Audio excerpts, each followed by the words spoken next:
लेके आई हूँ एक नया स्टोरी और मुझे पूरी उम्मीद है कि ये कहानी आपको दिल को छू कर। एक बार की बात है, एक बार एक अध्यापक एक समर्थ परिवार के शिष्य के साथ कहीं जा रहे थे। तो उस शिष्य को कुछ मजाक सूझी क्योंकि उसने रास्ते में एक गरीब किसान की मजदूर के जूते दिखाई दिए। उसने अध्यापक से कहा, गुरुजी, अगर हम इन जूतों को छुपा दें तो कितना मज़ा आएगा। देखते हैं कि मजदूर पर इसका क्या असर पड़ता है। अब उसको तो मजाक सूझ रहा था, लेकिन गुरुजी ने कहा कि नहीं, गरीब इंसान के साथ इस तरह का भद्दा मजाक करना ठीक नहीं है। उसने कहा, क्यों ना हम इन जूतों में कुछ सिक्के डाल दें और देखें कि इसका इस गरीब मजदूर पर क्या प्रभाव पड़ता है।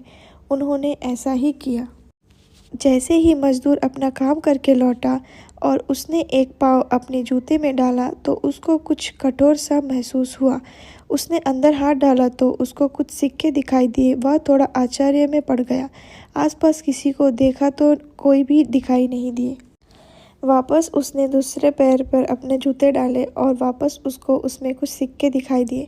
अब दोनों जूते के सिक्कों को उसने अपने हाथों में रखा और प्रभु की तरफ इशारा किया। हे प्रभु, पता नहीं किस भले मनुष्य ने ये सिक्के मेरे जूते में छुपाए हैं, लेकिन जिसने भी छुपाए हैं उसको मेरी दुआ है ताकि इस पैसों से मैं अपने बच्चों और पत्नी के लिए कुछ खाना और दवाइयाँ ला सकूं। और इतने बोलकर वह चला गया। इस बात का शिष्य और अध्यापक दोनों सुन रहे थे। अब अध्यापक ने शिष्य से पूछा कि अब तुम मुझे बताओ कि तुम्हें कैसा महसूस हुआ, तुम्हारे पहले वाली मजाक या मेरी ये तरक्की। अब तुम मुझे बताओ कि तुम्हें कैसा महसूस हुआ, तुम्हारे पहले वाली मजाक या मेरी ये तरीका।